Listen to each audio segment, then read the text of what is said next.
All right, let's get her going here. The Real Kyper and Bourne show. We are live on Sportsnet 360, Sportsnet 590 The Fan, streaming always on Sportsnet Plus. Also available on Spotify, Apple Podcasts, and YouTube, where we really thoroughly enjoy the chats and the thumbs up from our loyal followers. Nick Kypreos, Sam McKee, Derek Brandeo, Jake the Snake Schultz, Ethan Jaja Gabor, and most recently called up and will appear at the adult table tonight on Scotiabank Wednesday Night Hockey is our very own Justin Bourne. Thank you. Thank you. I do feel like a complete fool dressed like this on our show, but tight turnaround after the show, so here we go. Can you take all this handsomeness, Sammy? I can't. I walked in here and I was like, oh, we're doing this today. Like, Jesus. It's a big show. It is a Detroit Red Wings. You're handsome. Huge show. And, oh, by the way, your assignment tonight, if you choose to accept it, a mention of the Real Kyper and Bourne show at any point during the pregame or any intermission. It's the only thing that I do with my life, so it comes up organically anyway. Tonight's game will revolve around a very important matchup. The Atlantic Division, Toronto Maple Leafs, Detroit Red Wings, division rivals. You wrote an article today on the importance not only of this game, but maybe the next, 6-8 games, or roughly till we get to the Olympic break. Yeah, I mean, I did the whole block, the 12 games that get us to the Olympic break, but really, Kip, I mean, if they're bad in the first 6-8 of that, it gets really hard. And we know they play Vegas and Colorado after Detroit tonight. So it's like kind of go time here. I did read your article. Thank you. I enjoyed the part, especially where you, and these are your words, not mine, the fantasy version of your article. Yeah. Right? There is, And you. What did you think of that? Did I get it remotely right? Your tendency on our show is to look, Sammy, correct me if I'm wrong, the bright side of things. And I mean, one day over the Christmas break, you weren't here, and we traded awesome. We need you, brother. Right? But the fantasy version of your article is hitting a lot of the wish list. Yes. Which included trading for Doug Hamilton, Dougie Hamilton. Doug. We're doing Doug now. We're doing Doug. It's a Doug show. It's a Doug show. Willie coming back, of course. A goalie catching fire again. Like there's getting healthy. Tanev coming back for playoffs. But that's like I was thinking, what are the range of outcomes? And it's like that is the fantasy one where just everything hits and the stars align. But at the same time, I looked at the opposite of that, which is Willie's too hurt to play in the big games. Nyes is hobbling around. You still don't have Stolars. You're too tired to even hang with the Minnesota Wild, and you just get, beat like a drum coming up. I think there is a world where there's some positive regression in terms of the injury luck and the luck that they've had to start the season. Like, those guys could get healthy, and they could get better. I mean, they've been banged up all year long. I mean, remember that stretch where they didn't have – like Wall wasn't playing, Nyes wasn't playing, Matthews wasn't playing, Tanev wasn't playing. Like there's a whole it was even worse at certain points this year. So there's a world where it regresses positively, where they get some injury get some injury luck, but they need it. They need it in the next 2 weeks. Yeah. In about 30 minutes, we'll welcome in Kris Draper, former Detroit Red Wing, of course, 4-time Stanley Cup champion, assistant general manager and director of amateur scouting for the Red Wings. We'll go through that lineup, and there's no slowing those guys down anytime soon, which makes that challenge that much more of a tougher one for the Toronto Maple Leafs. At the top of the hour, we'll also welcome in Ryan Getzlaf, former National Hockey Leaguer, player relations advisor for Hockey Canada. So a couple of past greats in our show tonight. In the meantime, number one storyline for you as you prepare for your pregame show at 6:30 on Sportsnet is what? Number one storyline. Well, Joe Wall going back to back. They won't even be able to hang if this guy is not better, right? He's had a couple of tough starts, so that's near the top of the list.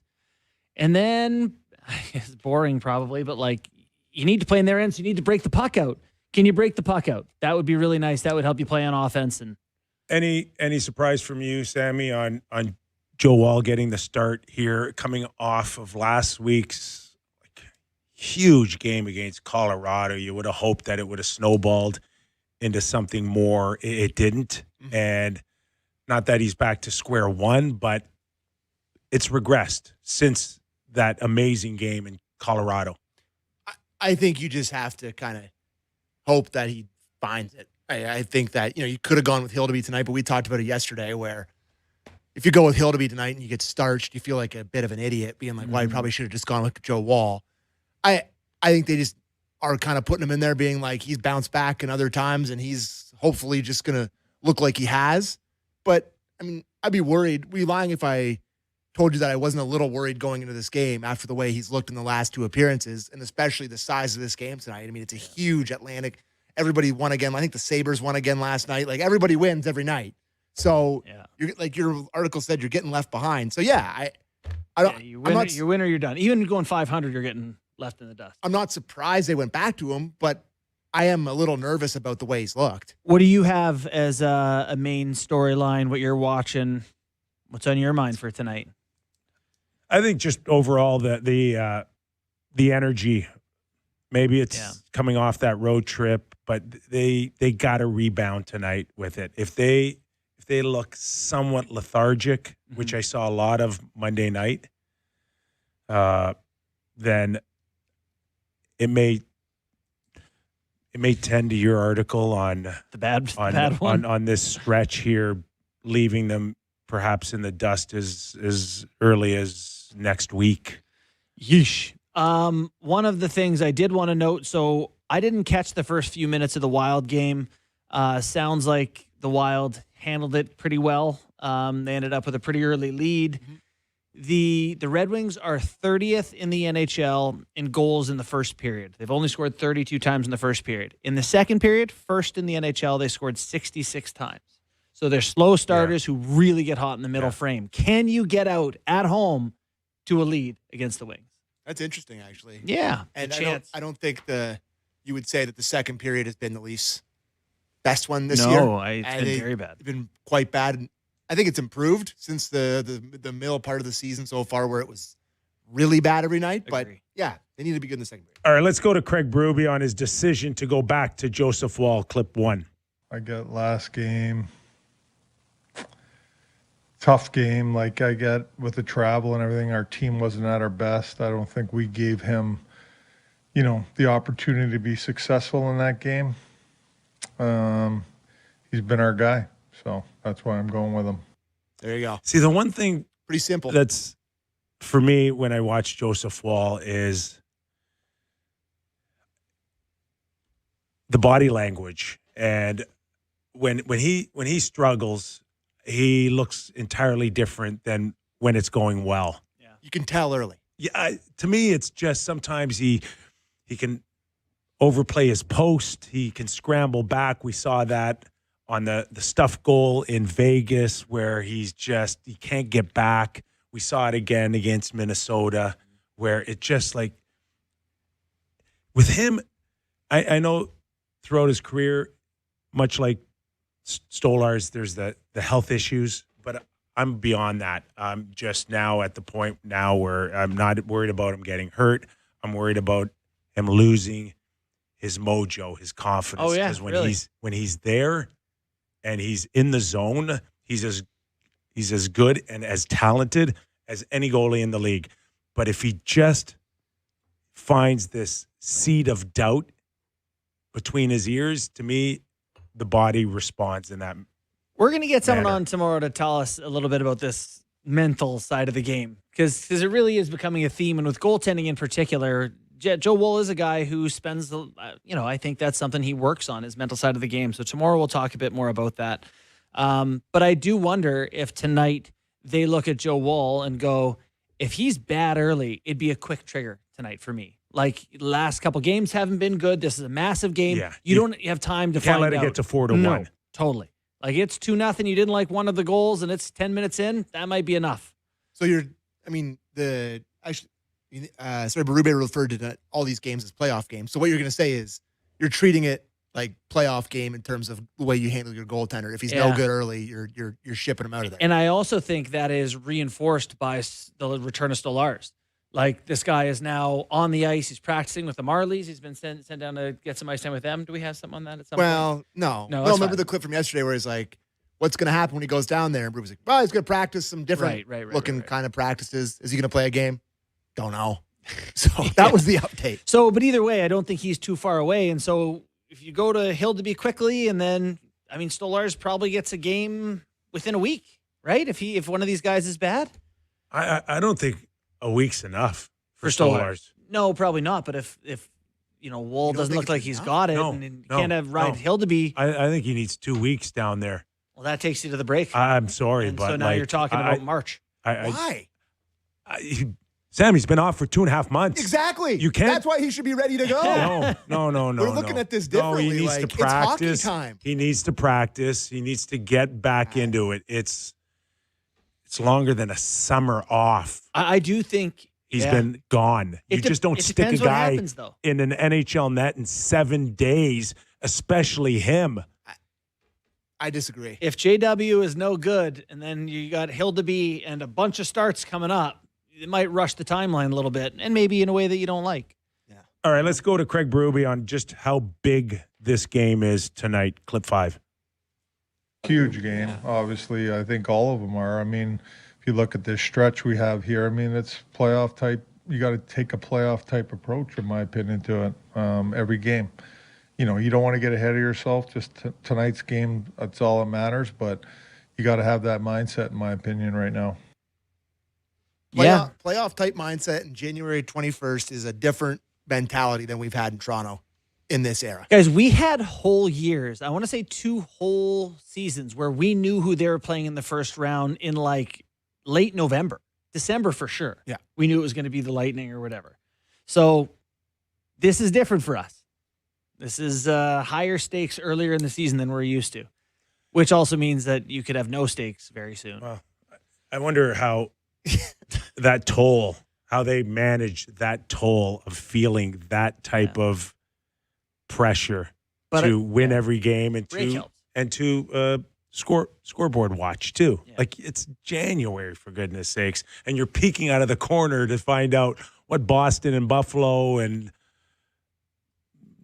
everybody else is doing. I agree with you, but I can't help but think of the 136-point Tampa Bay Lightning that got smoked by Columbus, or the Boston Bruins that won the President's Trophy that Florida beat them. These teams that scrapped their way to the finish line and still have that, they've been on the fight. There's some value in it in the first round, typically.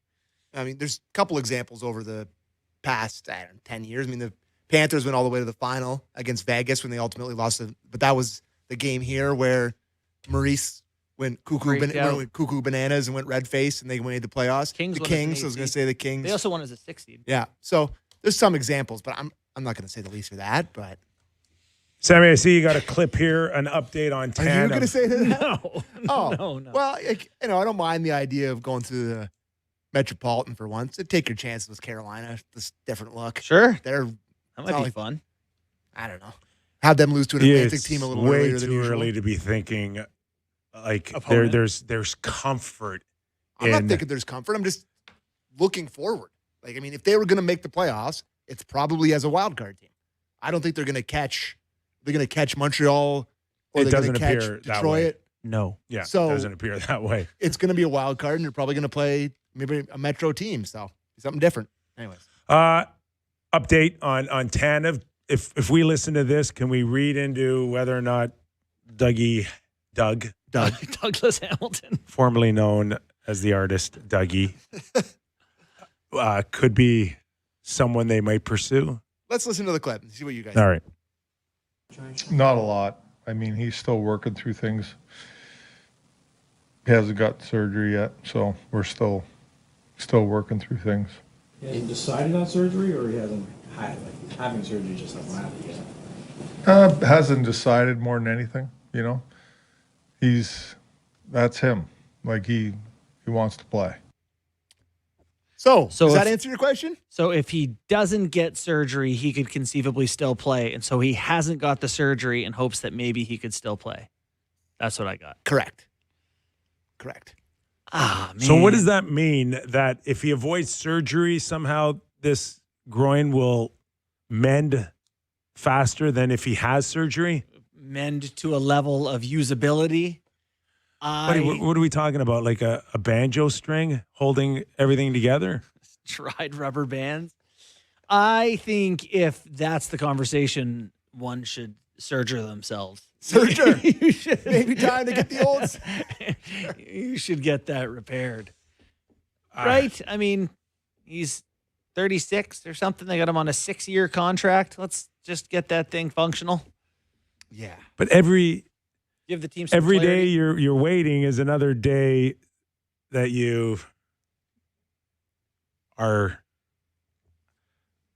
pushing the decision. I don't know. Are they like kicking the can down the road here? Was there a chance that if he would have decided a week ago, he could have gotten back earlier? Are they? If he had just done surgery Yeah, earlier? No, if they would I have see what you're decided saying. earlier, like I think if you repair a groin, you're looking at like some real rehab, aren't you?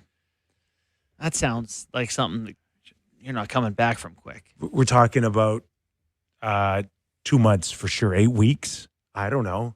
Yeah, 8 weeks. Math that out. You Isn't could 8 maybe weeks get a back lot? on the ice. I don't know. They want to try to make the playoffs. They should probably trade for a defenseman if they want to try to make the playoffs, which I'm not sure that they want to. They want to. No, I think you're right. Red Wings. We're going to talk about them with Draper, but Berube had a lot of pretty in-depth things to say about them. So let's listen to the clip on the Red Wings, their turnaround. Clip 2. I think, if I look at their goaltending this year, has been really good. Gibson's played really well for him. That's one area. I think the development of the 2 big D they got, Seider and Edvinsson, getting a little bit, more experience. There's a certain amount of games defensemen need to play in the NHL before they're at a real good level. And I think they're there. And I think that pairing is excellent. It's big, skates, mobile. They do it all. And they're getting some pretty balanced scoring from their lineup. Guy like Raymond's a little bit older now, coming into his own. Larkin's obviously been a very good player. And the Brinkat's still scoring a lot of goals. But, overall, I think, their goaltending and them 2 big D are a big part of it. Yeah, Mo Seider has really changed the team, in my opinion. So you go from Monday where Quinn Hughes and Faber just owned you to Seider and this Edvinsson, who's slowly turning himself into a stud. Yeah, it's, you look around the league, and we started to have a bit of this conversation yesterday, but like a lot of the good teams now have a defenseman who is really tough to rein in. It's something you've talked about the Leafs not having, but Makar, Werenski, Hudson, Bouchard, Hughes, Morrissey, Sanderson, Heiskanen, Dahlin, Schaefer, Seider. That's a lot of teams that have a guy that they're like, he breaks the puck out for us and he plays 26 minutes. To me, it's knowing, and correct me if I'm wrong, but nobody's played more minutes on the ice or minutes and seconds on the ice than Seider. In the league this year, is that right? I think he's at the very top. I don't know he if hasn't missed a game in his career. I don't know if he's averaging never 25. 25-16, and he's played 50 games. Yeah, I think that might be right up there. That checks out. That would be the most time on ice in the league. So we are talking just not over. It's just pace of play when they're on the ice. As Quinn Hughes showed us Monday night, they dictate. They'll tell you when it's going to be fast, and they're going to tell you when I think I need to slow it up a little bit here. Larkin fast, Raymond fast, Brinkett, Finney. They got guys who move for sure. And I saw this from Matthews fan on Twitter, but John Gibson's been the best goalie in the league basically since December 1st. I gotta tell you, I love that when he finally got traded, he's playing well for a team and leads the league in goals saved above expected. He's a 15-2 record since then. 926, 212, 3 shutouts since the start December 1st. So God, he fought leaving Anaheim for so long. Weird. Yeah, I know earlier in the year you weren't buying what the Red Wings were selling. You're right. I was the second day of the year we all had to. I forced him to say something stupid. It was my fault. Oh, yeah. Are we to the point right now where that this team's real? They're not going to slip. They're not going to miss the playoffs. They're not going to go into a prolonged slump. Real totally depends on what we're talking about. I don't think they're special. I think they're pretty average. I think they're the league's most average team with Mo Seider. Like they plus Mo Seider. So that puts them a bit above average. But I don't,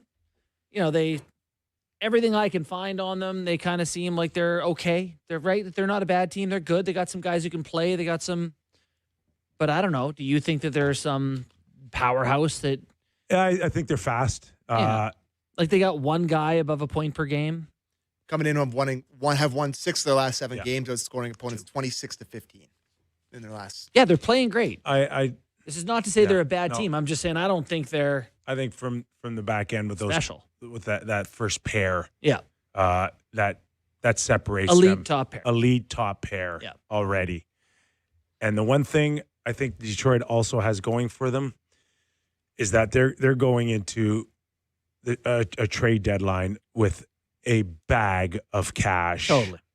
And what you see now, I think, could look a little different by March 6th. And let's not forget, Dylan Larkin, their best player, their face of the franchise, called out his general manager last year, Stevie Yzerman, for not getting things done and being disappointed. Yes. And Stevie Yzerman's not going 0 for 2 for this guy. I got to tell you, I've long had this theory that, GMs can buy themselves a lot of times. Mostly these guys just want to have the jobs. They're coveted jobs. There's 32 of them. How do I keep my GM job in the NHL? A very safe thing to do is a rebuild that's long and slow and patient. But at some point, and the Wings are there now, everyone goes, okay, it's been 5 years. It's been 6 years. You have picks. You have cap space. Let's go. And they were probably there last year, but now they're certainly at let's go o'clock. I think there's also a lot of risk when you hit this point, because here's where people make mistakes and go, who's the biggest name available? And they throw the bag at someone who's maybe not. Like, is Nazem Kadri a great fit for them at his age with his contract? I don't know. I just think there's risk if you got to be very careful about how you spend this. They go from Larkin to Andrew Kopp.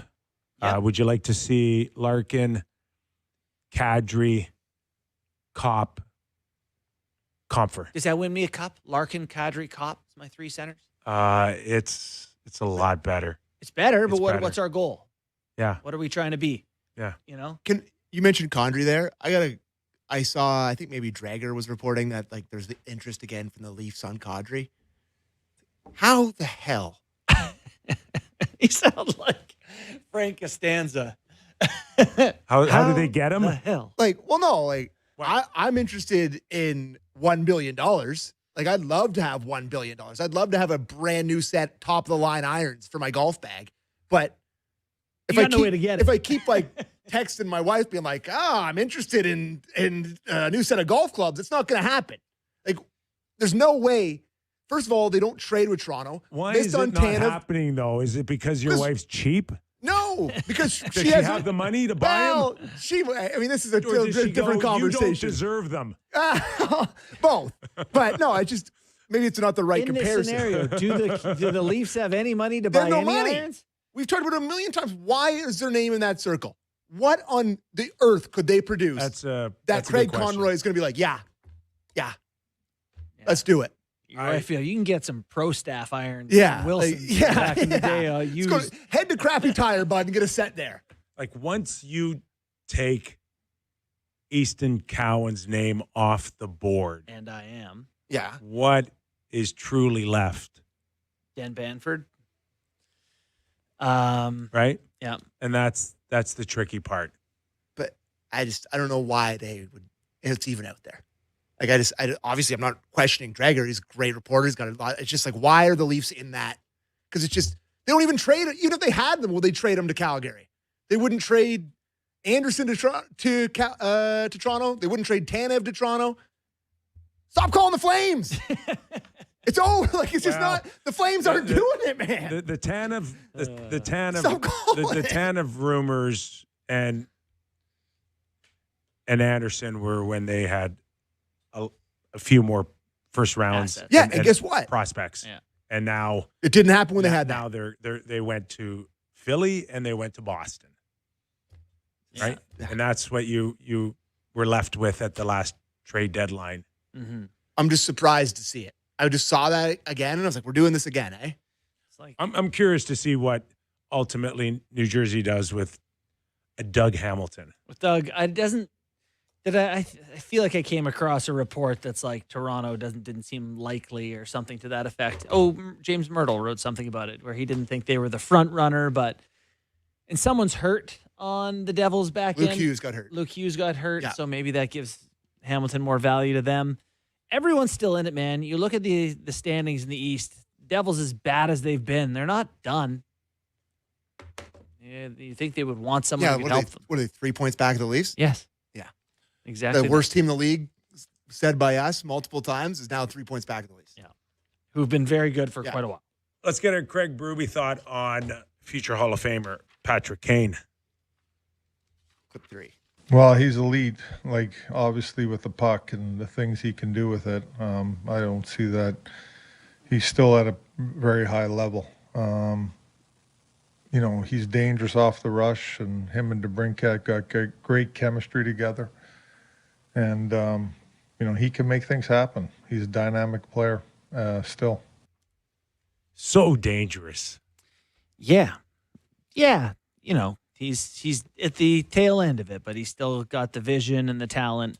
He's 8 goals, 21 assists, 29 points in 35 games. Almost a point per game. It would be now, if he gets 3 points tonight, he would become the all-time lead American-born points getter. If he got 3 points tonight. Wow. You can't also underestimate what he does for the rest of the group on a daily basis. Just the winning pedigree, the overall. He's grown up a lot, Patrick Kane, hasn't he? I think early in his career, maybe he had a reputation as a party guy and whatever. He's certainly been a mature family dude for a while. It feels he like. Always found a way to get the job done. Oh yeah, absolutely, he did. No, I'm a big Patrick Kane booster. I think he's an unbelievable talent, and he's been hockey-wise, for sure. Austin, including the breakaway goal the other night, showing that he's still rolling with this new kind of energy. Who else needs to step up with some energy tonight for the Leafs? Yeah, Matthews is going to be taxed, right? Because there's a lot of minutes lately for the guy.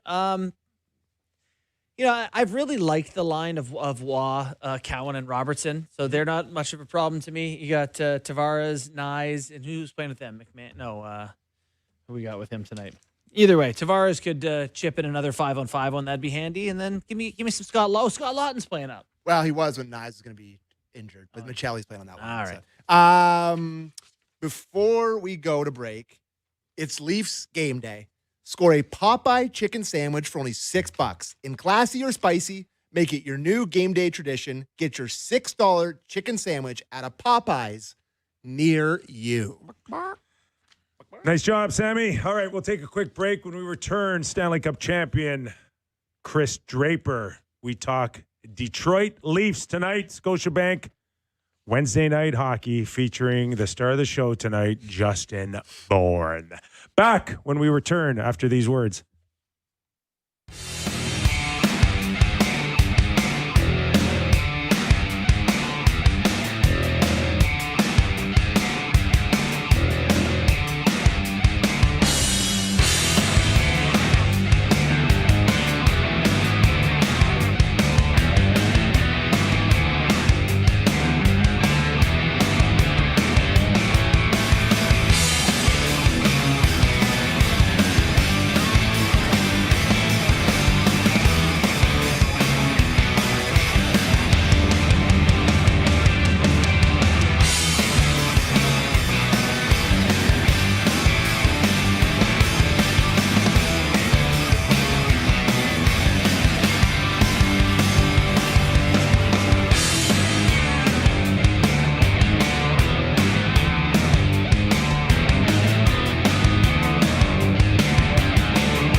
Welcome back to the program. Nick Kypreos, Justin Bourne, Sammy McKee. All right, let's welcome him in.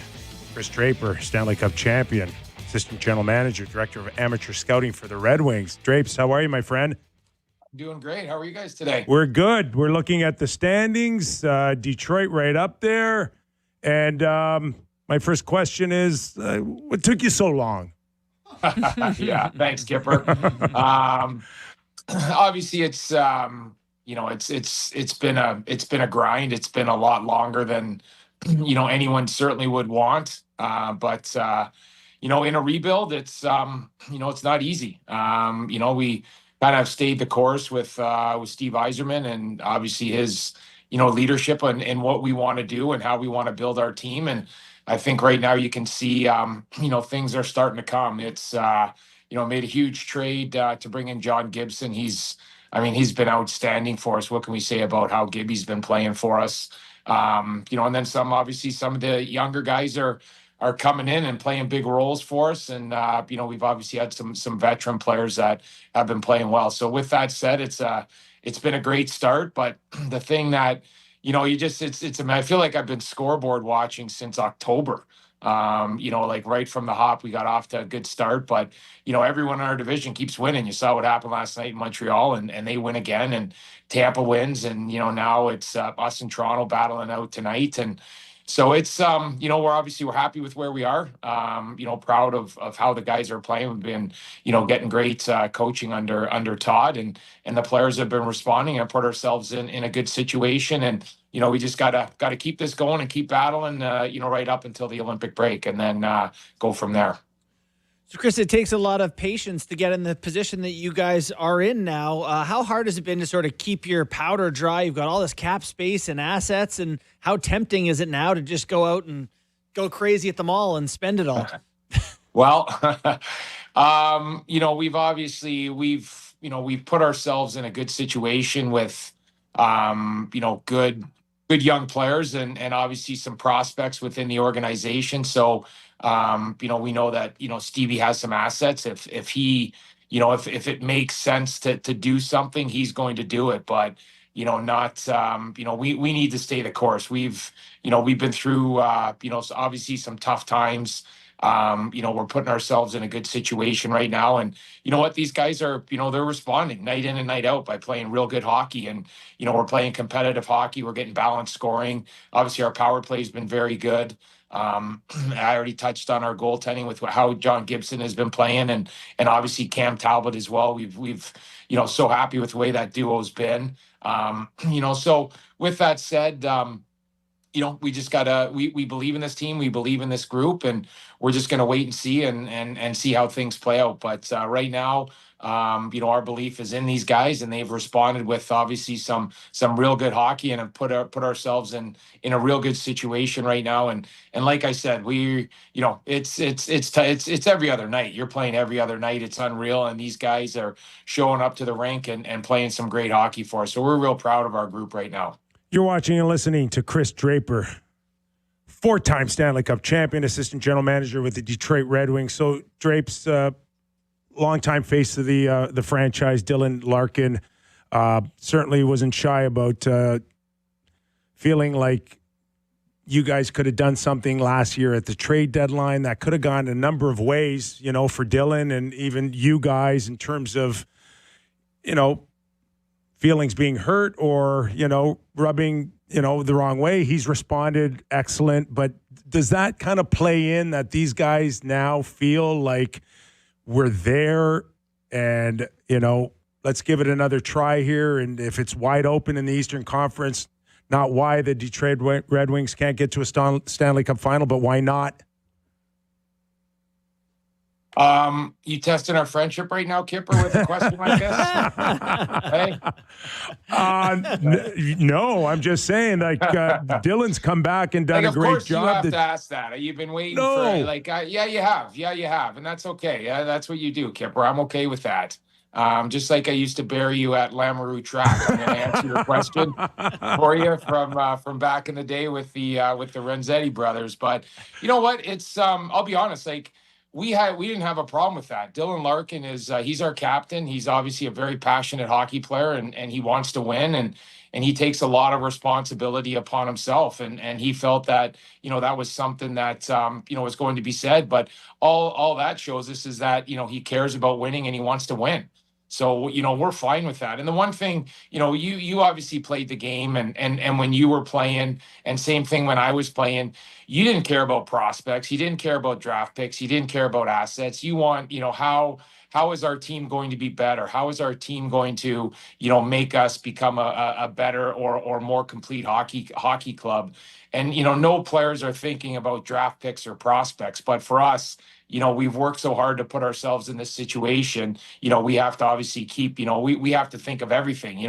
Absolutely, we want to make our team better if there's something there for us. But, we also have to be smart about what we're doing, because it has been a grind, and it has been tough around here in Detroit and for the Detroit Red Wings. But we're in a good spot right now. The players are responding with the way that they're playing. They put themselves in a situation. It seems like every other night we're either, first, second, or third in our division, and doing a lot of good things and playing well. So, all the players can do, all we can ask of the players, go out and continue to do that. And then from there, we wait and see if there's something that makes sense for our hockey club. Excellent answer to a very tough question. No softballs on this show here, Drapes. None at all. Well, Kyper, you know what? I expected this, and I that's probably why I've blown you off for so many years. But I'm really happy to be a part of your guys' show. No, but it's like I said, it's we get it. Players want to win, and I was very lucky, obviously, being a part of Detroit Red Wing teams that it seemed every year at the trade deadline we were adding players and adding pieces to give ourselves an opportunity, and you were never thinking about, oh, we should have kept this first round pick or this prospect, whatever. The players don't think like that, so we totally understand that. And it's also, when you guys draft all these young guys, it's hard to predict who's going to turn into what. And so when you have guys where it really works for you guys, it must be an awesome feeling. And I'm talking about Simon Edvinsson here, watching what he's doing this year as a defenseman in the NHL. Was this a guy you knew he would get to where he's at now? Obviously he's 6'6". He's an excellent skater. He obviously has, very good puck skills, and, he and Moritz Seider have, they've just kind of formed such a great duo, a great pair. They play in all situations for us. What can we say about Mo, how he's playing right now, with the puck and away from the puck. And it's every night and every shift that he's playing against the other team's top line. And Simon has just kind of came right in and fit in so well on the left side. So, those guys, they're big, they can skate, they're good with the puck. So, Simon's, he's doing exactly what we hoped he would do. Obviously the physical attributes that we just talked about. And, when you're 6'6" and you can skate like that and pivot like that and move like that, obviously it's a huge addition to your hockey club. And he's a guy that can log a lot of minutes, and he's playing big, heavy minutes for us. And obviously has solidified that top pair for us for many years to come. So, you draft those players, and, when you're picking them, you just hope that they pan out and turn into that. And certainly, Simon's trending right in that direction with the way that he's playing. Drapes, you were blessed with Nick Lidstrom when, I'm just talking to these guys earlier, and we watched a pretty good one in Quinn Hughes, controlling the game, pace of play.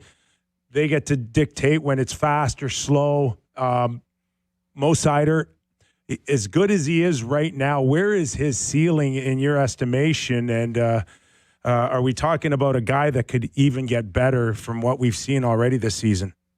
You know what? I think he can, Nick. And the reason why he can get better is he's such a passionate hockey player. Like he's never complacent. He always feels that there's more to give. I think we've seen him kind of trend into, a real good power play defenseman. I think when we drafted him, we were looking at D-man that was going to be, more of a shutdown, hard guy to play against. But, it's every day of Mo working on his game, trying to get better. His shot has improved. His footwork has improved. But, he wants to continue to do that. And that's what these great young hockey players do. They just continue to work at it. They continue to get better. And for Mo, it's just he just shows up, and he's a low maintenance guy that just goes out and plays. So obviously, he's done everything for us, everything that we can ask, and he just continues to show up day in and day out. And he's turned into a real great hockey player for us. And that big right shot D-man that every team wants, and when you have them, you covet them for a long time. And that's exactly what Mo has been for us. Hey, how hard has it been this year with the Olympic schedule? Like, just everything being condensed. You find your teams getting run down at all? I think it's, we have great communication. Our, sports science department led by, Mike Barwis is incredible. They're in, constant communication with the coaches, with the players, with the trainers, obviously with Stevie. A lot of talk goes, into this and when they should practice. There's certainly not a lot of practice time. It's actually almost sometimes you feel bad that these guys can't get a normal practice in. The other day we had a day off. Then you come back to the rink and you have a practice, you have a skate. And then, yesterday, the team flew into Toronto and, so it's, right now, right up into the, to the Olympic break, we're going to be playing every other night, with some travel in there. We go Toronto, Minnesota, Winnipeg, then we come home for 3. So it's just so much travel and so very little time to practice. And it's really, just kind of, maintenance and talking to the guys and communicating. And, when they feel well, get a good skate in and make sure they can do that. And, depending on how the night goes, the night before, or travel schedule or whatever it might be, if they need a day off, you give them a day off. And it's been unbelievable how much hockey, all these guys have played. It's a credit to, everybody within, the 32 teams with how well they're playing, how competitive the games are. And certainly, our guys have been doing an unreal job, showing up night in and night out. Just one more for me, Drapes, and that's Pat Kane. We don't see the production that we've been accustomed to seeing over his career, but the influence he's had on some of your players in that dressing room. Unreal. I can't say enough about Patrick Kane. Kaner's he's an incredible hockey player. Obviously he's going first ballot Hall of Famer. Here we are seeing after his 500th goal, and within a couple games here, he's going to become the all-time leading scorer for all U.S. born hockey players, and it's incredible to see those accomplishments. And he's made a lot of, and that's what superstars do, right? That's what Hall of Famers do. They just go out and they lead by example on and off the ice. And you just watch Kaner, practice. And honestly, like I was down at the rink yesterday, and once again, he's one of the last guys off the ice. He's always working on something, so with that, he just kind of, our younger players see that and they see what Patrick Kane's doing. So they're going to do the exact same thing. The Marco Kaspers, the Emmett Finneys, he's been, obviously incredible chemistry with Alex DeBrincat. Watching how Lucas Raymond has really emerged into a superstar within this league. And a lot of that is credited to Patrick Kane just by him being him being a superstar, him being a future Hall of Famer of what he does day in and day out. And that's what those guys do. They just make players around them better. They don't even mean to do it. They just do it because they love the game and they have the passion for the game. And that's why Kaner's still playing right now. And, we're hopeful sooner rather than later. We know he's going to get it, but hopefully sooner that he becomes, the all-time leading point producer for U.S. born hockey players. Absolutely incredible accomplishment. Really excited for him. Drapes, do you ever look back at the years that we trained together at the Fitness Institute and I was your Pat Kane? You did inspire me, Kyper. There's no doubt about that, but in a lot of different ways. Yeah. All I know is, I couldn't wait for our track days because those were always full of humor. Getting you and rest his soul, Peter Zezel out on the track. I knew it was going to be a career day for me every time we laced them up on the track. You were the gazelle, my friend. You were the gazelle. And just a quick note, you mentioned the Renzettis. Johnny, Peter, and Ron. They lost their mom, and our condolences to the family. Yeah, definitely. Yeah, thanks for saying that, Kyper. Incredible family, and I've always said it. For my entire career, training with Peter and John, just what they were able to do, for me every single summer was incredible and a huge part of my success and certainly my longevity. Hey, good luck tonight, but not too much on our Leaf Edition hour of our program. Drapes, always fun. It. Thanks, guys. A lot of fun. Kyper, thanks for those softball questions, and go Wings. Thanks for your time, man. We appreciate it. That is Kris Draper, everybody. Future general manager somewhere. This has been really weird because I was looking up Kris Draper's playoff stats. Yeah. And he played according to HockeyDB and the NHL's website, he played in 222 playoff games. Okay. Now, I said to you, I don't know that many people have ever played more than that. That seems near the top. So I went to... It's only like 260, or isn't it? I went to the NHL records page where they list all the all-time leaders or whatever. The all-time leader is Kypreos with 266. Lindstrom, Perry, Messier, Claude Lemieux, Scott Stevens, Guy Carbonneau, Larry Robinson, Glenn Anderson.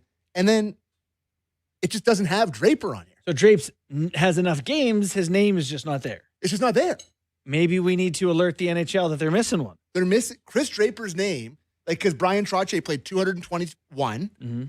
Draper played 222. That's more than 221, right? Yeah, I think it's one more. Okay. And Glenn Anderson played two more at 224, and he's not on the list. Is that not really weird? Scotty Bowman might have something to do with that. So Drapes told me this story where he got alerted one game that he was player of the month. And like Draper was. Yeah, that Draper was player of the month. And they go out there and they're going to give you something and, you're good to go. He says, yeah, no problem. Scotty comes in and goes, okay, hold on for a second. I've got Stevie Yzerman. I've got Fedorov. I got Lidstrom. And he's our player of the month. And I think they canceled it. No, they did. We'll get Drapes on next time to verify that story. But that's the type of guy I think Scotty was a little bit in the room. So I don't know. Maybe somebody has. Well, Kyper League office. You should put in a call for your boy. Yeah, that's weird. Text bets. That's G weird. bets. I'm gonna have to give. That's bizarre. You know the story about Drapes and how he ended up in Detroit? Yeah, he got traded for like $2 or something? $1. Yeah. What do you mean? He got traded for $1. Was he on the Price is Right? It just he couldn't give him away for free, and I think that was the official transaction from Winnipeg to Detroit. And I think our good buddy on Off the Rails Friday, Doug McLean, was instrumental on that trade. Oh, I thought he sold him. No, he bought him. Yeah, he bought him. He bought him. Yeah. What a courageous move by Doug McLean. Hey, that cheap bastard, eh? No chance Doug ponied up. You might have. That's funny.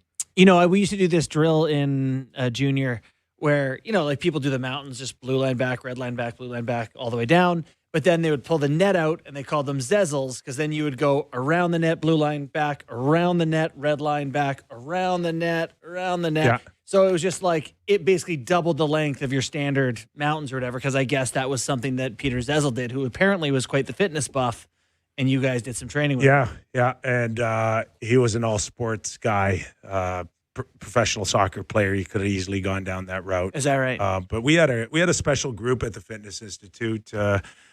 Myself, Drapes, Peter Zezel, Rob DeMaio was part of that. Woodcroft brothers. Scrappy group, let me tell you. Would not have wanted to dig a puck out of the corner in that game. Greg Walters, who tremendous junior coach. I'm missing guys now.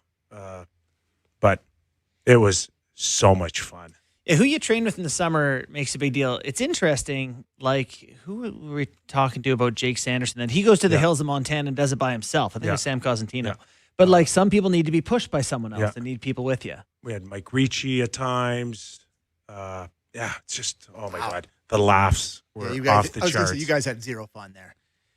How did you motivate yourself? I'd go to Philly, and I'd win cash awards and trophies for fitness. Yeah. So were you trying to beat the guys around you, trying to be the best at it? What was your thought hockey? And Drapes was the gazelle out there. Yeah, he could run. Yeah, he could run. Not many people in hockey can run. It's not pretty. You get out there and do a lot of the. Were you a fast runner? Absolutely not. No way. No. Don't even look at me. No? Don't even look at me. No. Yeah. But at least I wasn't strong either. At least our knees are okay. All right, we go national next. Our thanks to Kris Draper, Ryan Getzlaf on the National Hour. Don't go away. That's an order.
All right, let's kick it into the national gear on the Real Kyper and Bourne show. We are live on Sportsnet 650 in Vancouver, Sportsnet 960 in Calgary, and streaming always on Sportsnet Plus, Spotify, Apple Podcasts, and YouTube is where you need to go to also follow us. This hour of Real Kyper and Bourne brought to you by Bet365. Nick Kypreos, Justin Bourne, Sammy McKee. In a few minutes, we'll welcome in Ryan Getzlaf, former National Hockey League, now working for Hockey Canada as a player relations advisor. And we caught up with him at our Easter Seals charity event earlier on this season. Yeah, fun guy. It was that's kind of where it's like, oh, this guy's fun to talk to, and I've been wanting to get him on since then. And you gave him a hard time about the jerseys. Yes, and I also bent his ear about Ted Nolan doing the off the bench play with Latvia, where he sent the guy off the bench and the guy changed and he had a breakaway and he went lacrosse play. Yep. Yeah. Fake backhand, top cheese, and Carey Price. So yeah, it was fun to talk to him. So get him on again. Plenty to get into with Ryan, including a fast approaching Olympics. Like, this thing is right around the corner. Seth Jones now officially out in Team USA. Yeah. We haven't heard anything. No updates on Team Canada regarding Braden Point. But can you imagine, like, dealing with this day to day and getting injury reports and follow-ups with doctors and projections? Like, what a pain it must be. Yeah, you know, one of the things I'm interested to ask Ryan about. Here we go. Sorry with the pun. Oh, no, yeah, but here we go. What's that? What a bother this Olympics is. Yeah. Oh, this is what a pain. There's an NHL season going on where people are trying to win a Stanley Cup. I get it. But I think if you're going to have somebody be injured, it's probably a guy on the team that your head coach for your Olympic team's coaching. Like, I'm sure there's probably a pretty constant communication between John Cooper and Doug Armstrong in terms of what Braden Point's status is. Mm-hmm. But I thought it was interesting Lacombe got put on the team and not Hudson. Habs fans are pissed. Hudson's second in points among D in the NHL right now? You know, what's funny is I saw someone be like, what else does he have to do? It's like, well, there's other things than points, and there's other things, you know, when you're building a team, and they have Quinn Hughes, they have Brock Faber, they have small skilly D. I just think it's a needs-based thing more than anything with Lacombe. How big is Lacombe? I think he's bigger. Oh, yeah. Jackson Lacombe. I believe he is 6'2", 6'3". 6'2", 210. Yeah. It's a lot of person, right? And he's not exactly inept. He's got 31 points in 49 games this year. You know, he's a darn good hockey player. So I am curious, like, is Lane Hudson the next man up if someone else is hurt? Probably. But I guess it depends who gets hurt, too. If it's Quinn Hughes, definitely. So TBD. I just think, I guess Jackson Lacombe's pretty young, too, but it's just a lot to ask to go and play. Like, I think it's pretty incredible that Macklin Celebrini is going to be such a big part of Team Canada. He's really young. Mm-hmm. Like, to send Hudson into some of these games that are really high impact and just like... There's no doubt he'd be good. Like, no doubt at all. He's awesome. But you're trying to... These games are... Every time Canada and USA plays, it's 1-1, 2-1, 2-2, 3-2, 3-3. Like, it's tight games. And Hudson's been known to cough a puck up here and there. Like, that's what it could come down to. You're avoiding... Anyways. Yeah, it depends on your manner of thinking, because to me, it's like he'd be the next guy to break that open. They've been so dangerous at the end of games. Yeah. Saw it again last night. So, yeah, it's going to be fascinating to see if they made the right choices. Just watching McDavid last night play against New Jersey, and Kovacevic took a pretty big run at him last night. Yeah. And the only thing I'm thinking of is, like, some of these guys are still just a hit away from not playing in this thing. Of course. Yeah. I mean, but him. Sure. Yeah. Especially him. Yeah. I mean, like, we're all just a hit away from. You know, the other thing too is, like, I mean, what? Yeah. What's your point? My point is, especially in Edmonton, is maybe not play the guy 25 minutes a night every night. Like, well, you're preserving him for the Olympics? Well. Oh, so you're eligible to be hit there. Yeah, preserve him. More importantly, preserve him for after the Olympics. Yeah. Like, this is New Jersey. They're playing New Jersey, one of the worst teams in the league, and he's playing 25 minutes in regulation. If they go into overtime, that guy's at 27 or 28. Yeah. Like, how much you want to squeeze this guy out? Because once he gets into the Olympics, it's like more of it. Yeah.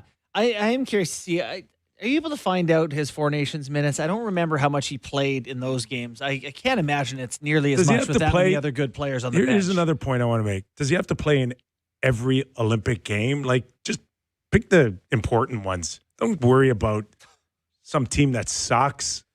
Don't play him. So what? John Cooper's going to be like, let's do the Oilers a favor and rest McDavid. No, let's make sure he's healthy when we go into a medal game.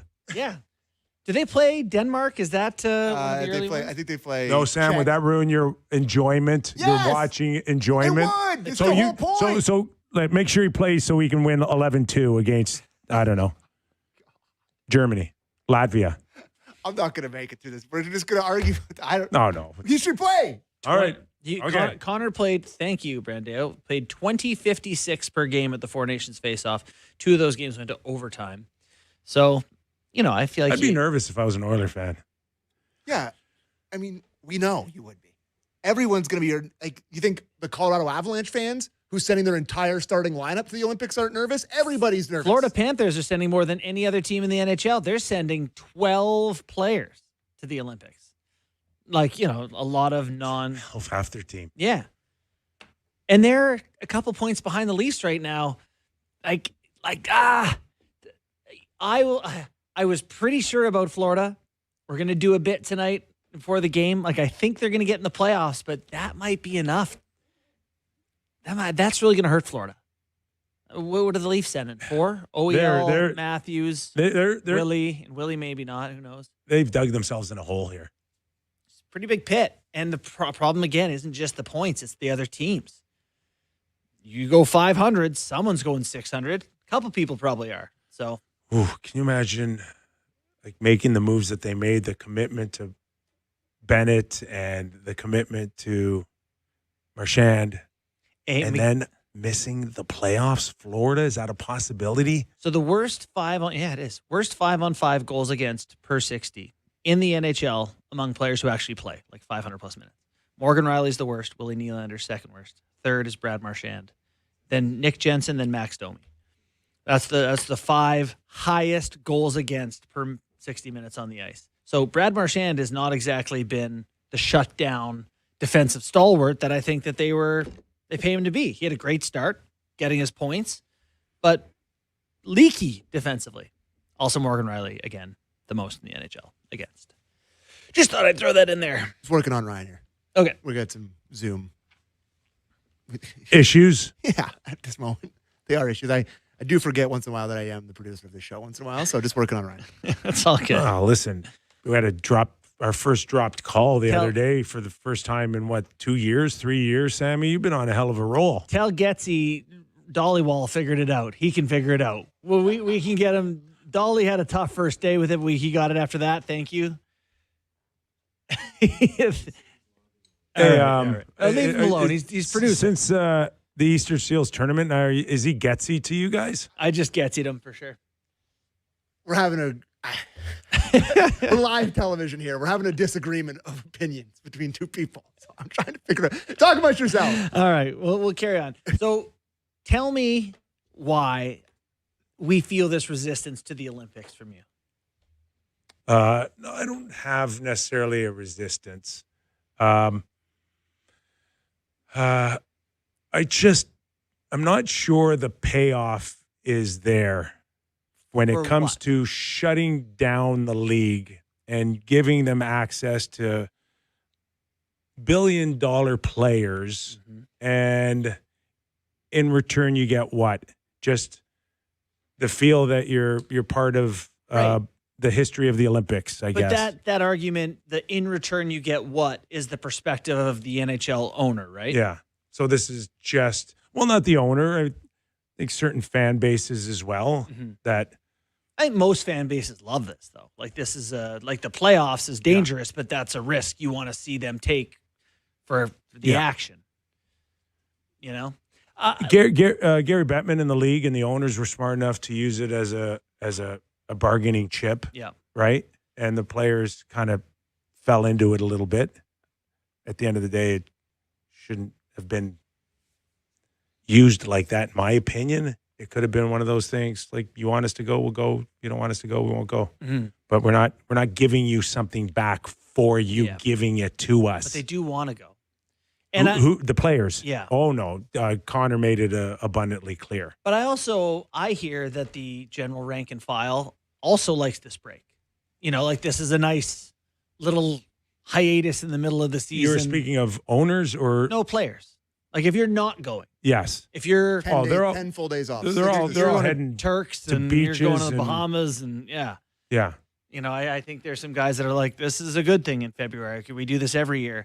Now I will say I get the idea of why the World Cup is so appealing to the league, right? Like you can play NHL rules, get those guys want to go at it, they can go at it. I'm for one that was almost shocked at the Four Nations and how hard the guys played and how it meant something. And of course there was that political scope at the time that played into it with Canada and the US that helped build it up.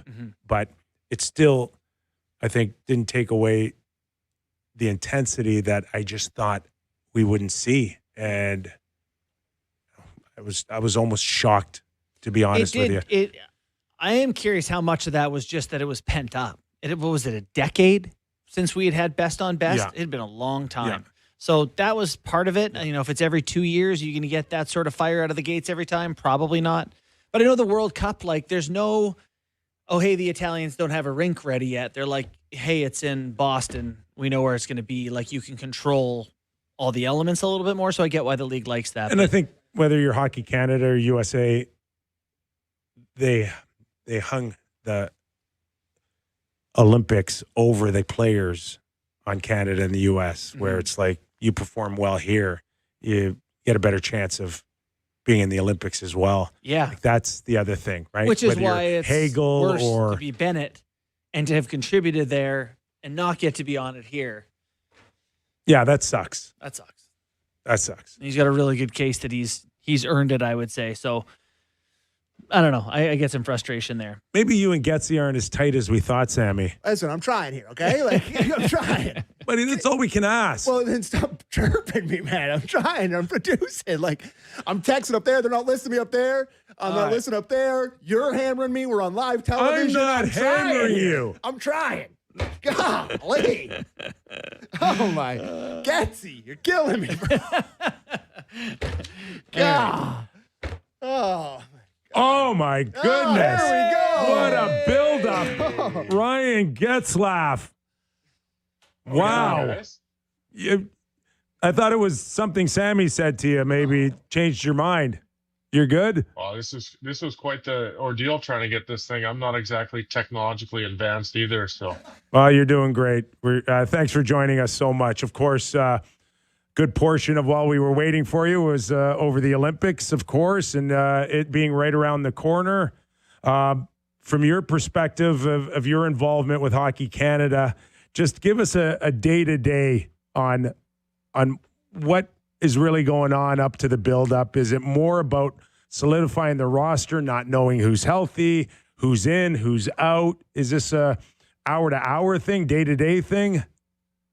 It's kind of a day-to-day thing now. I mean, with the roster spots and you deal with injuries kind of leading up to. We saw a move today by the Americans.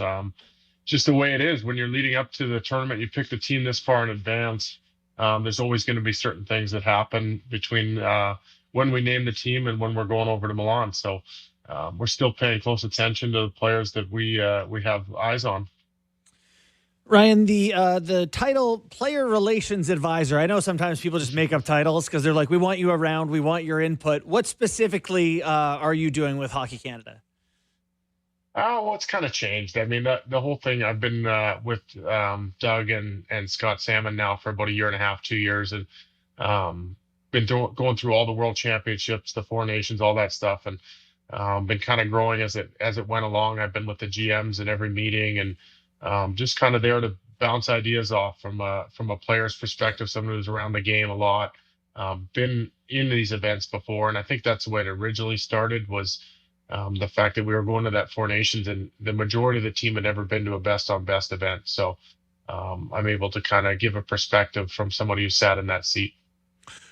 Ryan, a lot's been made of the rink, and will it be ready? Will it not be ready? Of course, we are all of the belief that they will play, right? You guys are going to play, and that is the most important thing. But from a player's perspective, the stuff around the ice surface, how important is that to the players? Of course, there's family and friends there. Could the fact that other things aren't quite set be somewhat of a distraction in your opinion? Well, I think that it can be, for sure. And that's kind of up to the players and up to us to kind of limit those distractions. And I think that there isn't a better organization in the world than Hockey Canada at eliminating distractions. They've done their homework. They've had guys over there on the ground. They do everything in their power to make sure that everything is taken care of outside of hockey. And there's always going to be things when you go to the Olympics that's part of the experience. And I think that players know that going in, and it's part of the excitement and the adrenaline rush when you get over there and all the stuff going on around the game. And then you get to just finally put your skates on and settle in. And that's where we're most comfortable as players, is when we get our skates on and we know what that rink looks like and we know what to do when we get on the ice.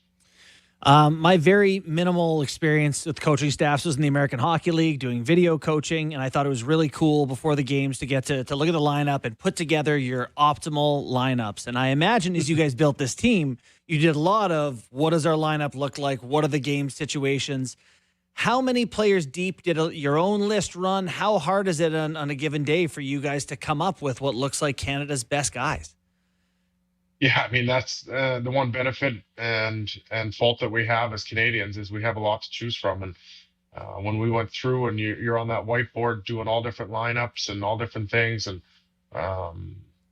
some things look like they work at first, and then you kind of go through it again. And we beat that roster up more times than you can even imagine. And I've got to give all the credit to Doug Armstrong and the rest of the GMs that were involved in this staff. They do an unbelievable job at understanding players from every perspective, every angle, and I've put together this roster of just elite players.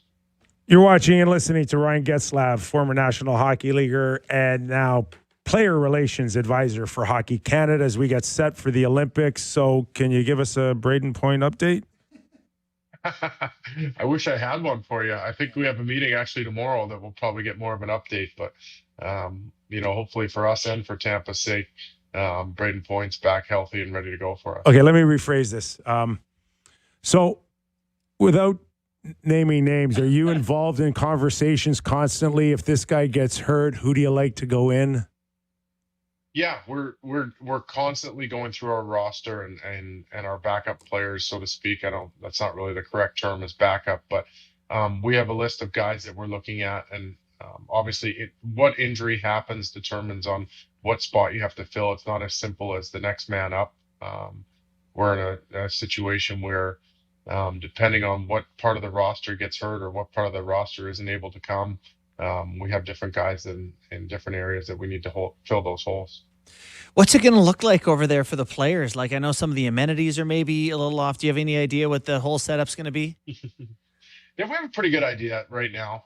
Like I said, Hockey Canada's had boots on the ground there numerous different times. Okay. And these guys work their tail off to make sure we know what's going on. So, things are going to be okay. I mean, we live at an elite standard when you talk about the NHL and the way the players are treated, the way that we travel, all that kind of stuff. And a lot of that stuff is just perspective. When you get over there, you're in the Olympic Village, you're in the Olympic experience. You just take it all in and really absorb the fact that you're in that setting. And things may not be perfect, and that's just the way it is. And I went through two totally different scenarios, one in Vancouver and one in Russia. And we were warned many times that Russia was going to be horrible and it was going to be a tough experience. And we got over there and everything was great. We had a blast. Winning helps, but just the overall experience, you just absorb everything and really sink into the Olympic experience. Ryan, as someone that's gone through the process and lived through it, when you look at Macklin Celebrini coming in and just how young he is, Is there a thought process on how you play him or where you play him, and how if it's called upon, you wait a little bit before you thrust him into any more of expectations or responsibilities? Or, I mean, it's incredible how young he is, and now going into that environment. It is, and you know what? Macklin showed us a lot at the World Championships that he belonged there, and obviously his play throughout the start of this year has just carried him on. But luckily, from my perspective, that's John Cooper's job, is to use his players as he sees fit. And I think John's going to develop such a relationship that these guys, they'll go through a wall for that guy. And I think that Macklin is going to go over there and gain experience, but also we expect him to be a big part of our roster. And he's earned that right. And he's shown us nothing that the moment's going to be too big for him. That's great. So obviously the goaltending is all shored up. Do you guys have any idea who's going? We need to know who's starting night one for you. Who you got? That's a John Cooper question. Yeah, we need to get some other people. Yeah, John Cooper's, he's going to go through his roster and go through everything, and that's up to him from now on. Now, you're also currently doing player safety as well in the NHL, right? Yes, sir. And how's that? I mean, this league is way too squeaky clean for me, Gats. Can you get it going? Like the goalie fights the other night. Terrific stuff. That was awesome. Yeah, that was exciting. But no, you know what? Being part of player safety, I've learned a lot about the league and the different ins and outs of it. And I think that, we're having a squeaky clean year, knock on wood, and that's a good thing for the game. I think when you're talking about the things we want to see out of the game, we haven't had a lot of instances this year, and that's good for us. I mean, I'd rather be bored watching hockey than having to be busy going after guys. So the game's at a great place as far as speed and scoring, and and there's still things like the other night that are part of our game, and we felt that obviously they were part of the game and not an area where we need to step in. So do you know, last one for me here, just do you know, you've had a taste of everything. You're with the league, you're with the GMs, you're with everything. Do you know what you want to do within the game? Do you want to manage? Do you want to coach, be with the league? What's your host end a game? Show? Yeah, host a show one day. Host a show. No, you know what? I don't really know the answer to that, to tell you the truth. I love being in management. I love the idea of putting a roster together and understanding what it takes to sit in that locker room. Those are probably the direction I'd like to go. I don't think coaching's really in the cards at the moment, but you never know. One more for me, Ryan, and that was, I caught you earlier. You shared, I don't know what podcast you were on, but you shared the thought that maybe certain players may not want to play in certain markets. Toronto was mentioned. Hey, let me ask you something. Is it more today with these players than in years past? I mean, in my era, of course, you could look at a guy in a small town and go, maybe he's not that comfortable in a big market. But is that a bigger issue than it has been in the past? I don't think so. My comments earlier were a little bit taken out of context in the fact that they brought up a few different things. But I think when you're talking about a small town kid or the way these kids are raised now, all the markets they're great. I mean, going to Toronto and having the opportunity to put that jersey on, it has so much history, and these kids, they love that. They thrive on that. So I think that there's an area, there's a decision made by every player when it comes time to where he wants to play, what his family wants to do, all those things. And I was fortunate enough to stay in the same place my whole career, and I made some decisions at the end that were based on what was best for my family, and ultimately that was staying in Anaheim the whole time. Interesting stuff, man. We really appreciate you coming on. You got it, guys. Thank you. Thank you. Appreciate it. The great Ryan Getzlaf. Good stuff. He's great. I really enjoy talking to him. He's an awesome guy. And you know what? He's just some guys you kind of need to pull things out of him. He'll tell you how he honestly feels. Yeah. Did at the end there, was he implying that he could have come to Toronto and just wasn't the best thing for his family at the time? Oh, I have no idea about that. I was wondering if that's what you guys were talking about. I don't know if you caught him, but he just talked about the challenges sometimes with certain markets. And, it always comes back to the taxes or, the media market in Toronto. Comes back to you. Drapes is never coming on after our Leafs hour. What's wrong, and he held Sammy? his feet to the fire. Just had that big bad Toronto. It's always our fault that all these guys want to leave. They never want to come here. I didn't mention your name and the pressure that you put on guys. It's always our fault. I didn't mention that, you plug your nose at certain players if they sign for too much money. I didn't mention any of that. Yeah, I don't know what to say. Hey. No, it's all good. It's all good. All right. Why don't we do game time and get to the other side of things? I don't know. Work for you? I'm not producing. All right. It's game time presented by Bet365. Visit the app for latest odds and see why it's never ordinary. Bet365 must 19 plus, Ontario only. Please play responsibly. 6 games on ice tonight, including Justin Bourne and why he's wearing a very fancy outfit today. I'm going to prom. Look very handsome. No, we're getting a bank loan from you. I mean, the YouTube chat has submitted some Peaky Blinders. Oh. Some Peaky Blinders stuff that you look like the mob pinstripe. They wouldn't feel that way if they watched you play the game. Yeah, probably not. You're way too nice. I don't think I'm that feisty. Anyways, Kyper's just in a very mood today. I'm just saying he's the sweetest guy you'll ever meet. There's nothing peaky about him. That's definitely what you meant by that. I get it. Anyways, Leafs, you wouldn't murder anybody on this. No murdering. Leafs and Red Wings tonight. Leafs favorites tonight. Minus 125 on home ice.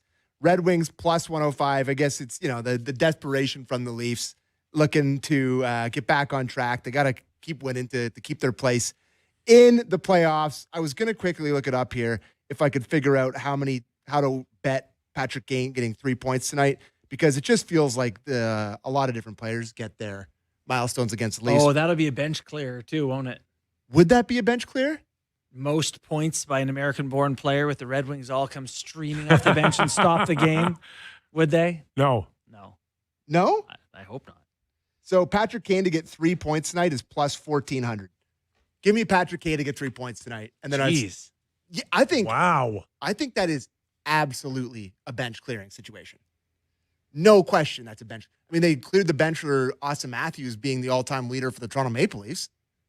What's a bigger accomplishment? Was it in goals? Yeah. They did, yeah? Yeah, they definitely did, right? Oh, here we go. No. Everything's There's a big difference between a club and country. Big difference. I think it clears. Well, I hope we don't have to. If that happens, I hope they do it for every country. I hope when Uvis Balinskis leads Latvians in points, the Florida and the Panthers all come off the bench. Hey, here's what I'm saying.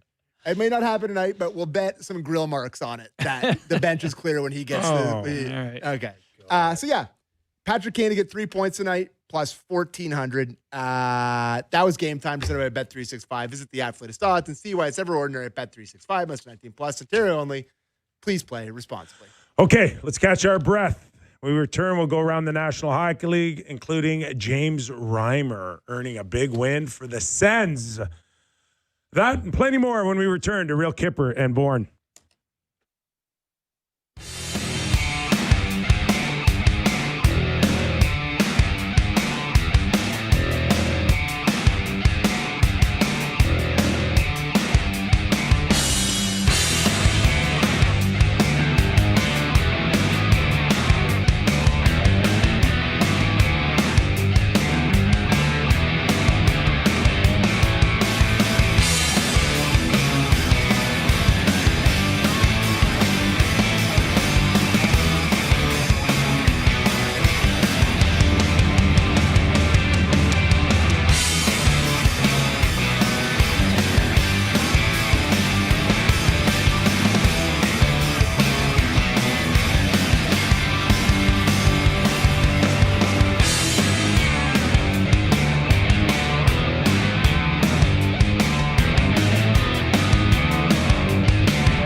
As a reminder, this hour of Real Kyper and Bourne brought to you by Bet365. What do you got, Sammy? Are you looking at me like I got something? Oh, you always look like you swallowed a canary. It's been a contentious day today. But there's this term in radio where, I've been producing shows here for, I guess, probably close to 10 years now. It's called the producer squirms, where like the host kind of makes you feel a little bit uncomfortable with some of the things he says. I got the squirms today. Grilling Drapes, hitting our new friend Getzlaf between the eyes. I got the squirms today, Kiff. You couldn't get him on at the top of the hour. Listen, I don't know what happened up there. I don't know what goes on up there. I'm like, what's his name from Wedding Crashers? I don't know what she does back there. Do you remember, JB, do you remember the good old days where Sammy was behind the glass? I do. There is part of me that longs for those days. Where I could just sit back there and you guys could talk and just zone out. Zone out. You want it back? Stick your fist in Brandale's bag of chips every once in a while. Yeah. Bring Josh in here. Have him sit in here. He'll have his day. Yeah, he'll have his day. Did you see Lane Hudson last night? I did, yes. Yeah.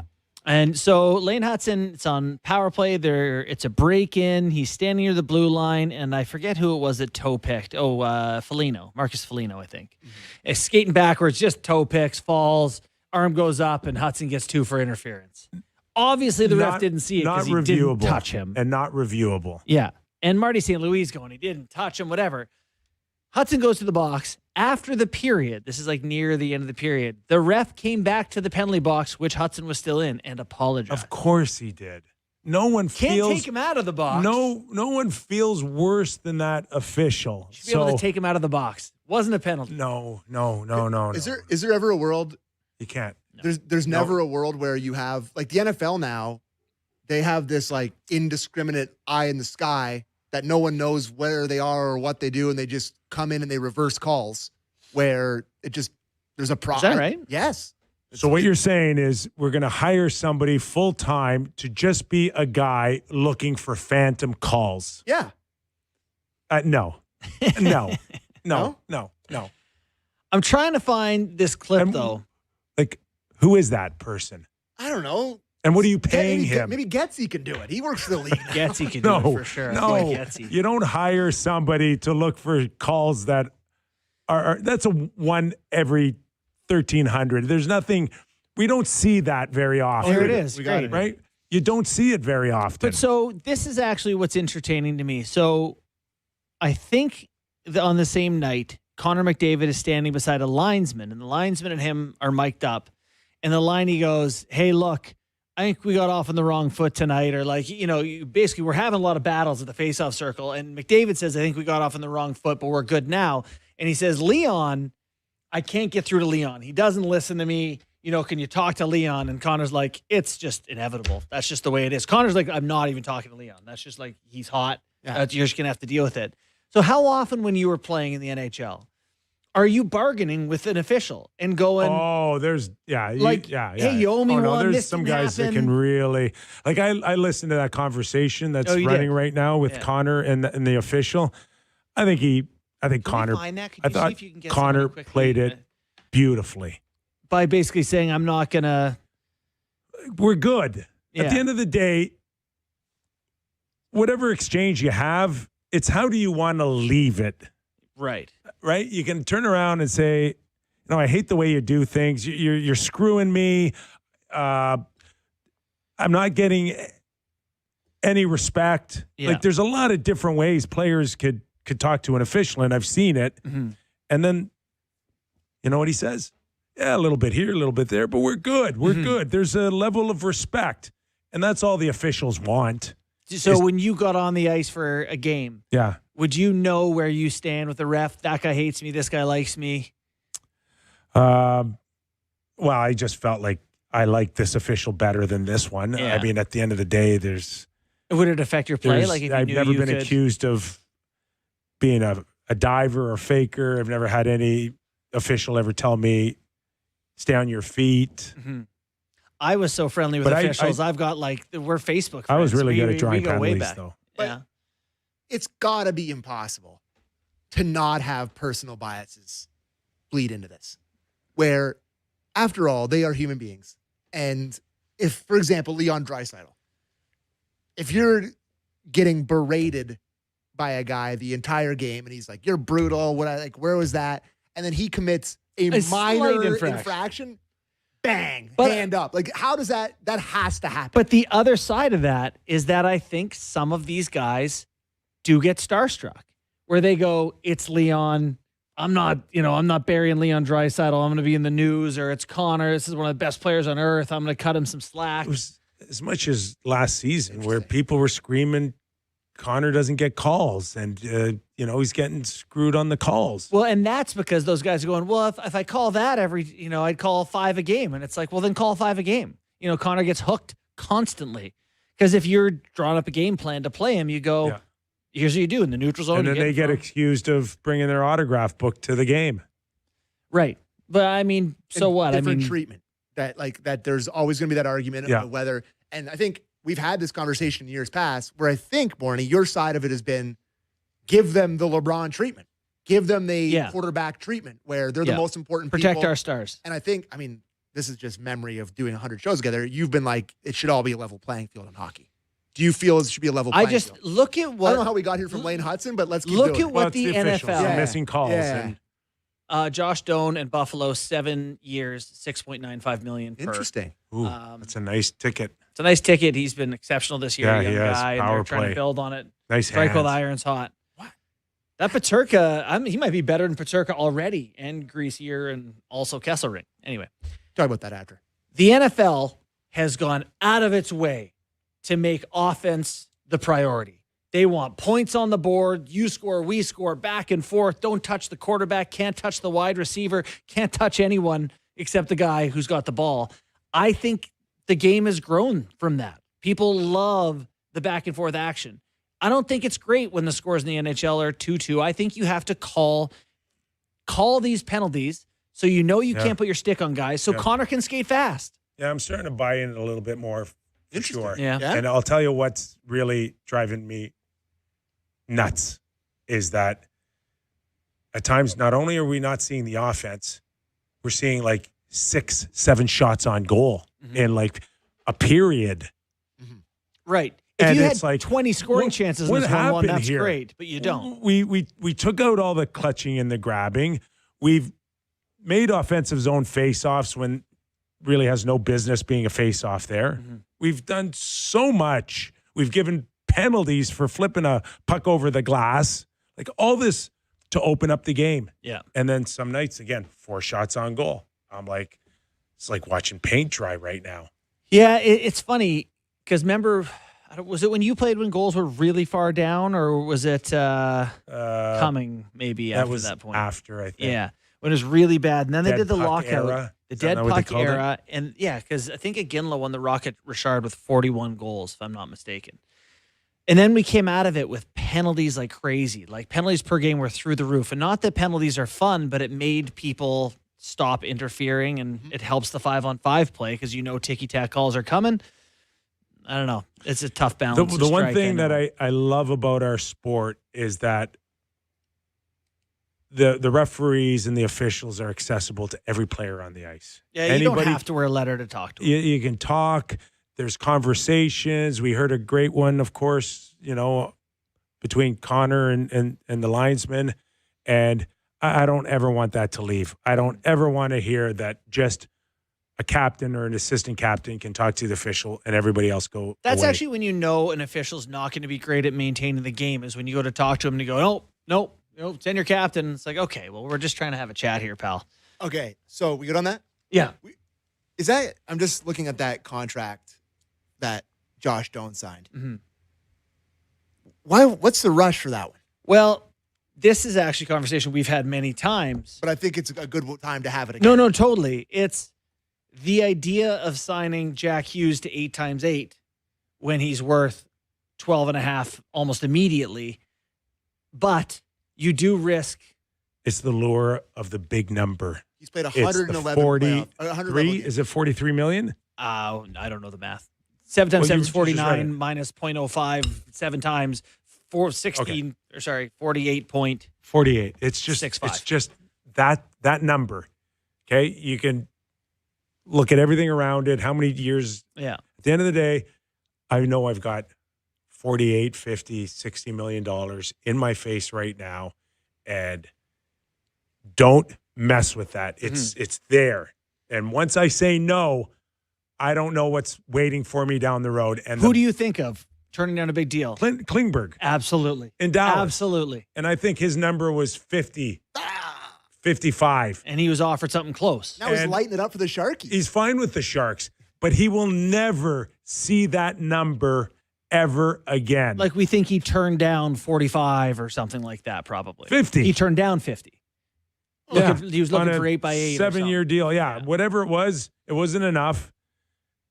Took a 1x8. He had thought that he could get himself into top 10 status in Dallas. And then you get hurt and your play's in decline and you took $1 million contract twice. And now he got 4.5 from the lease. Remember when he came off the Ducks contract? He got 1 year, 4.5. 1 year. Yeah. Angled, That's right? all they were willing to give him. Yeah.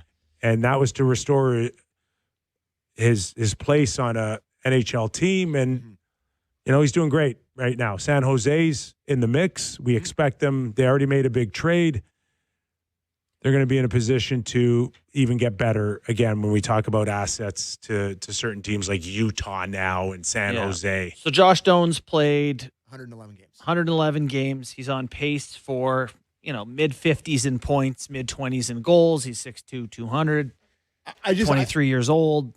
It would just suck to be to go online after you just signed the biggest contract of your life and everybody being like, what a steal for the Sabres. Why would he sign this? Yeah. That reaction where I'm just looking, is that the vibe you get? I'm just looking at the reactions, just first blush to Elliot Friedman's tweet about it. And everybody's like, it's still holy steal, masterclass Yarmo, what a steal. It's really screwed up. In my era, you used to have to earn it. You'd have to do it 8 times, 10 times before you got a payoff. And usually it was 31, 32 years of age. Yeah. Now it's the complete opposite. You're paid. They're hedging their bets right now. Every team's got to hedge their bets on a deal like that. Yeah. Where, have you seen enough? Yeah, we've seen enough. Could this guy become a $10 million player in 2 or 3 years? Yeah, it's a possibility, but let's get him at 6.5 or 7. And I think the potential outcomes here. So if he gives you this season that he's given you at 23, he's probably worth around that. Call it 5-6 million. So let's say you're underpaying him. He's worth 5. You're paying him 7. You can live with that disparity, but there's a chance you're paying him 7 and he's worth 12. At some point in the deal, and he's fantastic, and it's a massive savings, and then you can really build. So they tried that with Samuelson on their D-core, who's now come around and is playing very well. They've tried it with a bunch of guys. I'm in favor. If I were, you want to pay for what you think you're going to get over these years and pay beneath the value. I get it. I like it. We do have a clip from Connor Garland today responding to what Foot had to say yesterday. If you guys want to play veterans being part of the problem. Derek, I just put it into shows there if you want to play it. But it's just, he's one of the veterans and he responded to what he had to say. So if you want to play that, that'd be great. I don't think there's any surprise or any issue with that our end. Obviously we lost, like I said, we lost a lot in a row here. I think he's I think Footy's a fantastic coach. I think he's done a good job with what we've had to go through this year. I thought early on we were playing really well, really fast, and we've dealt with some things here. But as the vets, we got to be a lot better. We got to what he's talking about, just not the play. Obviously, losing teams do have losing habits, and we can't afford to have those hard games. So that's something we have to clean up. But we also got to play a lot better. We got to play faster, harder, and we just got to find ways to win games here. Great response. Nothing to see here.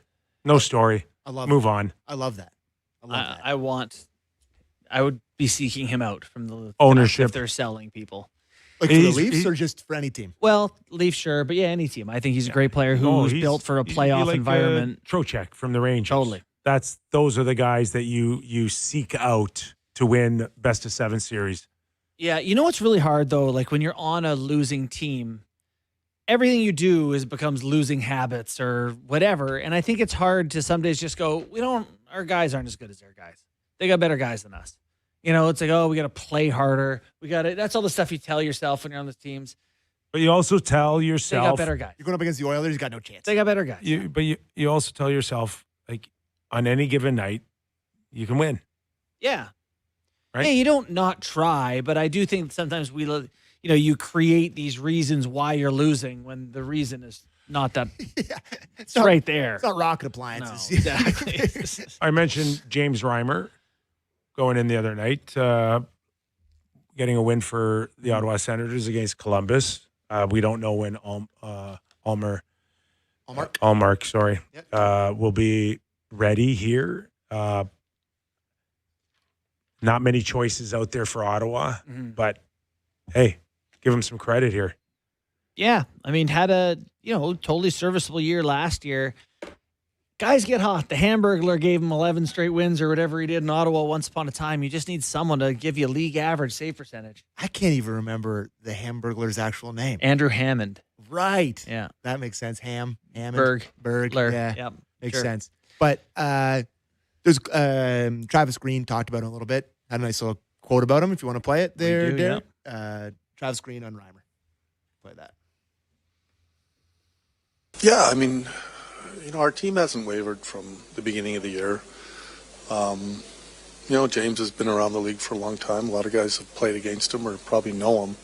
And, a real veteran, calming presence, a lot like some of the older guys in our team. And he's looked sharp the first 2 games. There you go. Calming influence. I played with James Reimer in the ECHL 300 years ago. You did? Yeah. Yeah, I played 1 game for the team. And then the Leafs sent 2 guys down, and I got traded to Idaho. We were in Reading. Yeah. I was going to say a joke about Idaho, but you can't say that on the radio. So, yeah. They're still in the bottom, though, yeah. of the standings? I think probably 3 or 4 points back from the They're last in the Atlantic, tied with Florida, but that's 3 points behind the Leafs and 5 points out of playoffs. So sitting at the top, do we start talking about Tampa Bay a little bit? Give them some love. Yeah, I think they're 11-0-1 in their last 12. I think they're 14 games with at least a point. Yeah, extend their point streak to 14 games, and Cirelli suffered an injury in the game last night. 13-1. Apparently it's not supposed to be bad. So he's not Olympic risk injured?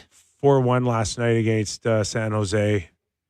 Watching Hagel, boys. Love Hagel. Like, remember we were like looking at each other like we had 3 heads when they paid that price to get him out of Chicago. One of the most fascinating Leafs what ifs was Nye's first, or maybe a Nye's 2 first and Marc-Andre Fleury for Hagel and Marc-Andre Fleury at that point. And that Hagel deal was heavily retained. I think they had him for 2 years at like $1.5 million or something while he was scoring 80, 90 points. They did. And then I love him. Was that Kyle Dubas who said no? Remember there was like the beef where it got out and there was like the Kyles were beefing about it. Like Dubas was really upset that got out and he didn't know how it got out or whatever. But it probably would. Sounds pretty good. Hagel on the Leafs, I don't know. It's a tough one because Nye's one of their best young players, but it was an interesting time. Just still watching Kucherov.